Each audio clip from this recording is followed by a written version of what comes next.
Alright, I'm coming. Hi everyone, how are we all? Today we're going to take a look at the alternative diluted fuel factory and attached power station. Let's just proceed inside up the catwalk. Once we're inside, to the left we have our fuel pipes. 600 in the two there and 400 in the one on the right.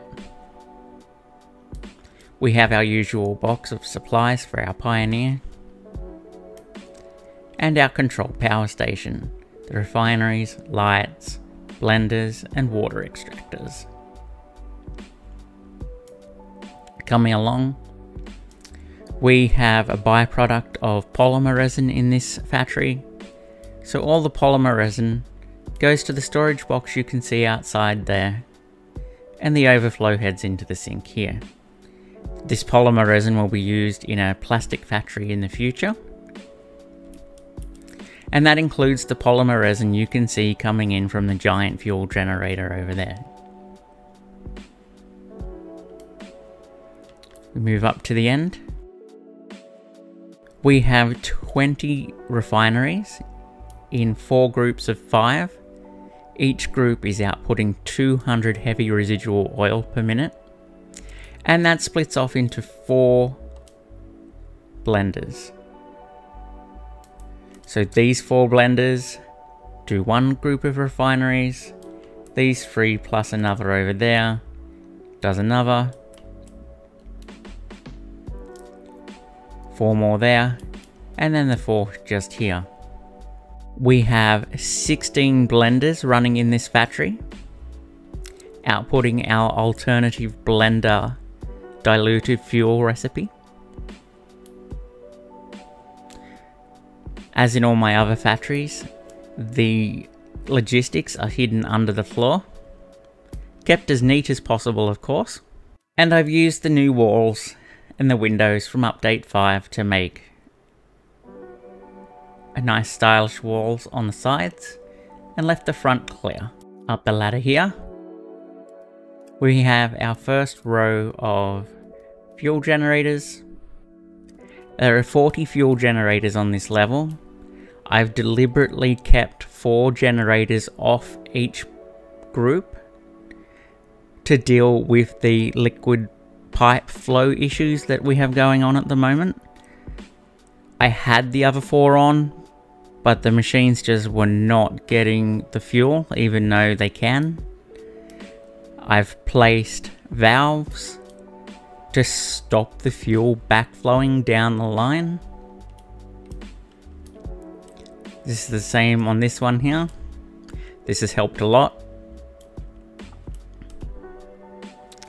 These are the 2 lines heading to the next levels of the power stations.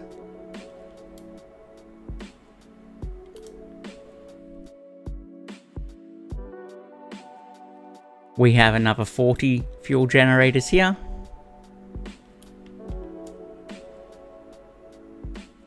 Same setup as downstairs.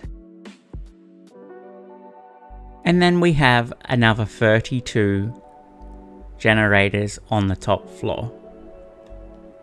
I've covered it with a roof rather than putting walls and things on. This is to allow maximum airflow to keep our generators cool and to allow the smoke to dissipate. I've done the same on the factory building, and a slightly different one on this end here. Down the back here we have our 14 water extractors supplying all the water we need. These are again in groups, so there's 3 groups. The first group is powering the smaller group in the factory, so the group that supplies 400 fuel. Second group, and the third group. Again, with the awning over the top.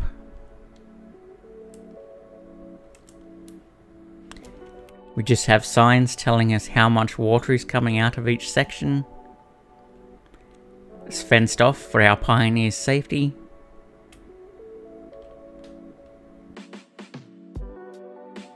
And it comes into the basement of our factory just here.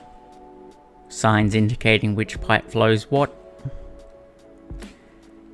A sign indicating what the power is.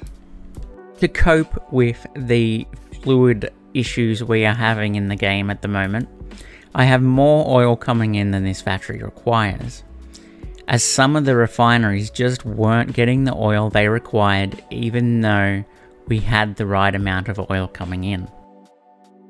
That includes this oil extractor here, overclocked 250%.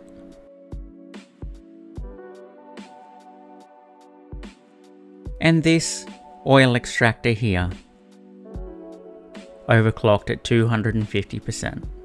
That's giving us a total of 900 oil per minute, even though we only need 600.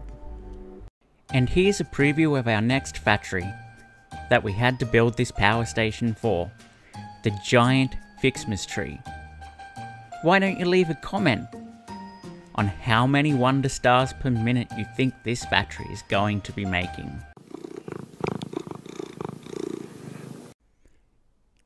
Please consider subscribing, liking, and hitting that notification bell for future videos.